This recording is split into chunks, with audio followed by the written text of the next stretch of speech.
Bonjour à tous, je suis ravie de vous retrouver dans cette nouvelle vidéo pour faire une petite vidéo de discussion. Je vois beaucoup de vidéos où les personnes disent qu'ils ont vu leur consommation de livres changer lorsqu'ils ont commencé à regarder des chaînes sur YouTube,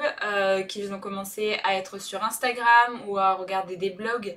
Et donc je voulais un petit peu vous parler de ça également, vous parler un peu de mon ressenti, puisque voilà, je suis en fait principalement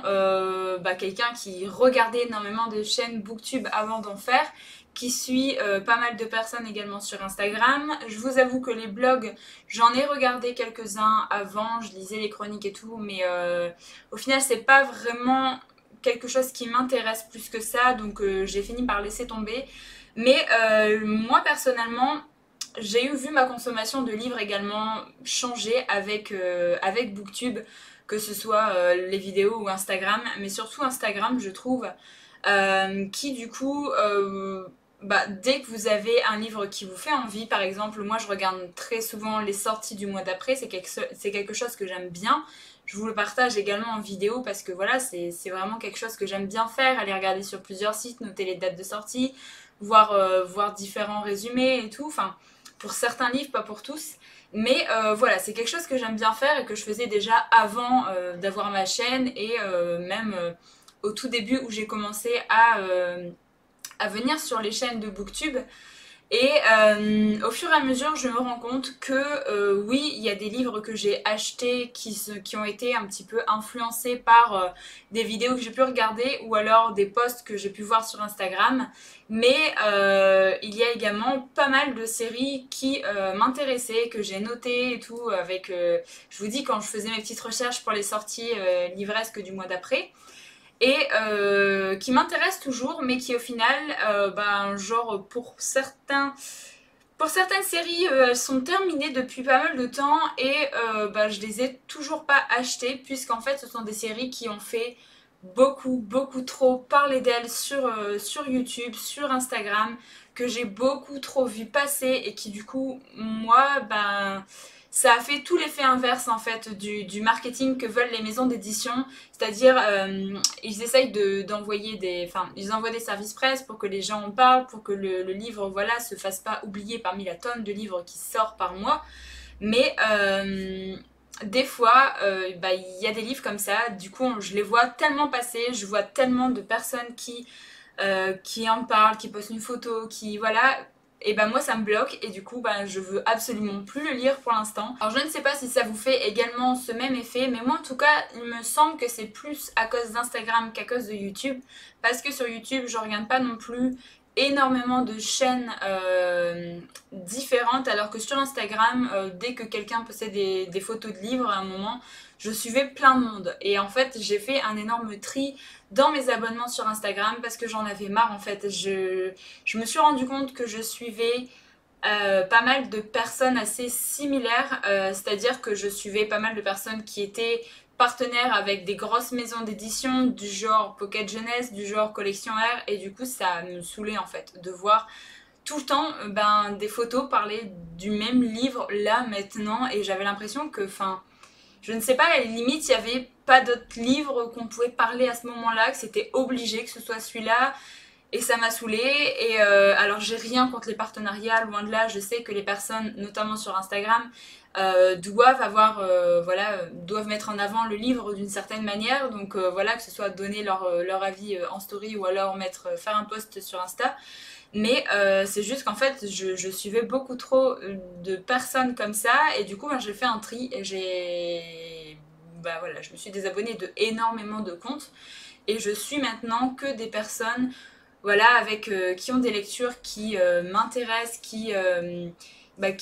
parlent en fait d'une façon que j'aime bien, qui sont plus intéressants pour moi que juste une photo sur Instagram. Et donc voilà, ça m'a aidé également à faire le tri et de ne pas être submergée de photos qui parlent du même livre. Et franchement, alors pour citer un petit peu les séries que je n'ai toujours pas achetées et qui pourtant me tentent, il y a par exemple la saga Illuminae de J. Christophe qu'on a vu partout, tout le temps, c'était très chiant. Et pourtant c'est de la SF Young Adult, c'est du space opéra il me semble, c'est quelque chose qui peut me plaire, j'aime beaucoup le format du livre comme ça avec plein de documents. Mais on l'a tellement vu passer partout que ça m'a saoulée et que je j'ai pas voulu l'acheter. C'est d'ailleurs pour ça que je me suis pris un livre de J. Christophe, mais d'une autre série pour découvrir cet auteur et pour pas, pour l'instant, lire Illuminae, parce que le troisième tome est sorti, je sais plus si c'est début 2019 ou fin 2018. Mais en tout cas, là, je me dis, c'est bon, ça va un peu se tasser. Je pourrais peut-être, probablement, m'acheter enfin le premier tome et le lire tranquillement sans voir des avis partout et sans être submergée de photos par rapport à ce livre-là. Alors, il faut savoir également que ça ne me fait pas cet effet-là avec tous les livres qui sortent et dont on entend beaucoup parler. Admettons, je sais pas, enfin pour Vicious de Victoria Schwab que j'ai lu récemment, on a vu beaucoup de personnes en parler, mais je réagis différemment également, vu que déjà sur Instagram j'ai beaucoup moins de personnes qui reçoivent ce genre de livre et qui en parlent tout le temps, ben déjà voilà j'ai déjà vu moins ce livre en photo. Dès qu'il y avait un avis en fait dessus, ben je l'ai pas vu, j'ai pas regardé cette vidéo, ou alors j'ai zappé cette partie et j'ai regardé les avis sur d'autres livres, mais pour l'instant voilà, je souhaitais rentrer dans cette histoire sans avoir d'avis de qui que ce soit et sans avoir d'a priori déjà sur un livre qui me faisait très envie à la base et je voulais pas rentrer dans l'histoire en me disant ouais mais de toute façon un tel a pas aimé et tout, a dit que c'était moyen, du coup forcément je trouvais ça moyen. Et des fois ça peut influencer nos avis et ça m'énerve en fait parce que je trouve que on n'a plus forcément des avis objectifs à cause de ça, à cause du coup de toute la médiatisation qu'il y a par rapport à ces livres. Et c'est pour ça que voilà, pour l'instant, j'ai changé ma façon de regarder les vidéos YouTube, ma façon de regarder des posts sur Insta. Et il n'y a pas que ça, il y a également la série Shade of Magic de Victoria Schwab que j'avais commencé à lire avant même que la saga soit connue en français, puisqu'en fait j'avais pris le premier tome en anglais lorsque j'étais partie à Londres à un moment. Et alors j'avais commencé, j'ai lu les trois quarts du livre en fait, mais je peinais à me mettre dans l'histoire, j'arrivais pas parce que je suis pas bilingue et que les seuls livres dans lesquels j'étais à l'aise c'était vraiment les contemporains ou les romances. Parce qu'en anglais, voilà, j'ai vraiment du mal avec certains termes et les termes de fantasy ou vraiment l'univers de fantasy, j'ai du mal à visualiser ça quand c'est en anglais. Donc voilà, c'est une question à part, mais du coup j'ai laissé ça de côté, je me suis dit ah c'est cool, il va sortir en français, en plus j'aime plutôt bien les éditions de chez Lumen, et du coup je me suis dit c'est trop bien, c'est une série que j'ai vraiment très envie de relire en fait, au moins le premier tome en français, voir si ça me plaît ou pas, si vraiment c'était l'écriture... si vraiment c'était l'anglais qui me bloquait ou alors si c'était l'histoire qui me branchait pas trop ou pas. Et en fin de compte, ben pareil, on a vu beaucoup trop de tapage par rapport à cette série parce que Victoria Schwab est une auteure assez connue en anglais, du coup forcément ça a beaucoup fait parler de cette saga. Et la trilogie est finie, hein, vous êtes au courant je pense, en français. Et ben voilà, j'ai toujours pas acheté aucun des livres de cette trilogie alors que le premier me tentait énormément et c'est à cause de Booktube justement. Donc voilà, pareil c'est une série que je laisse dans ma wishlist mais que j'achèterai plus tard quand l'envie me reviendra et quand on arrêtera voilà, d'en parler. Voilà.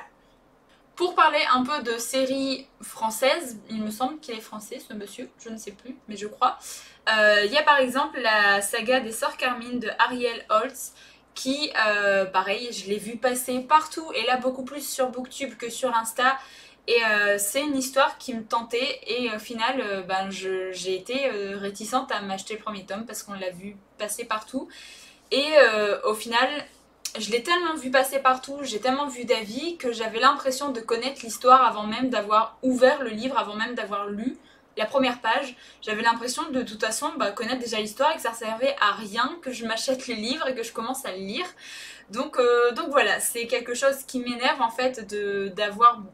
tant d'informations avant. Alors on peut critiquer les maisons d'édition, surtout par exemple chez Lumen qui mettent un résumé comme ça derrière les livres et qui du coup en disent trop. Mais du coup, à force d'entendre l'avis de quelqu'un, puis un autre, qui donne pas forcément les mêmes informations, bah en fait on a l'impression de savoir l'histoire complète et du coup bah moi ça me bloque et c'est pareil, j'ai pas acheté cette saga à cause de ça. Mais je la laisse dans ma wishlist, pareil, et à un moment donné, quand j'aurai oublié un petit peu toutes ces informations que j'ai pu avoir grâce aux vidéos YouTube ou alors aux posts Insta, ben peut-être que je me procurerai le premier tome pour enfin me faire mon propre avis sur cette saga.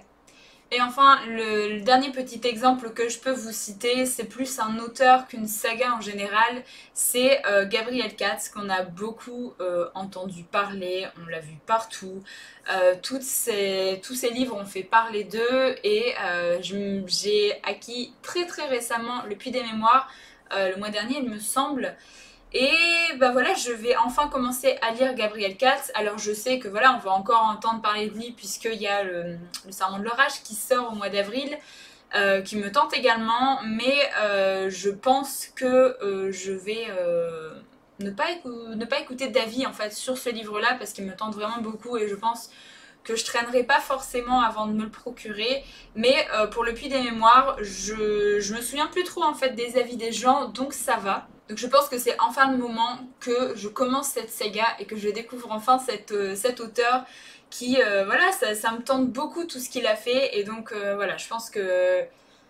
voilà, on a assez entendu parler de lui, j'ai arrêté d'écouter tout ce qu'on disait par rapport au Puits des Mémoires, par rapport à ses livres, et donc voilà, je pourrais enfin commencer à le lire. Donc voilà, j'en ai fini avec cette vidéo, j'espère qu'elle vous a plu. N'hésitez pas à me dire votre avis concernant ce sujet en commentaire. J'espère que je suis pas la seule à ressentir ça, mais c'est pas péjoratif en fait ce que j'ai voulu dire, notamment par rapport aux personnes que je trouve assez similaires sur Instagram. C'est juste que voilà, enfin beaucoup de monde apprécie des livres qui font beaucoup parler d'eux et c'est normal, c'est aussi pour ça que bah voilà, la médiatisation ça marche, hein, c'est forcé. Mais voilà, c'est pas péjoratif du tout. Si vous êtes le genre de personne qui lit forcément que des livres qui viennent de sortir, c'est pas grave non plus. Je le fais également, hein. Il y a Le Gang des Prodiges qui est un livre qui sort chez PKJ, qu'on voit beaucoup parler et qui me tente également. Voilà, enfin, je dis pas que j'achète pas les livres de PKJ, Collection R ou de chez Lumen, loin de là, mais c'est vrai que du coup j'essaye de ne plus trop écouter d'avis avant et de me lancer. Si jamais vraiment j'ai hyper envie de lire ce livre-là, ben j'essaierai de laisser de côté les avis avant de le lire et de les regarder peut-être un peu plus tard. Donc voilà, je vous laisse, j'ai fini de parler, n'hésitez surtout pas à me donner votre avis en commentaire, je suis très curieuse de savoir ce que vous en pensez. Moi je vous retrouve très bientôt dans une nouvelle vidéo, donc en attendant, prenez soin de vous.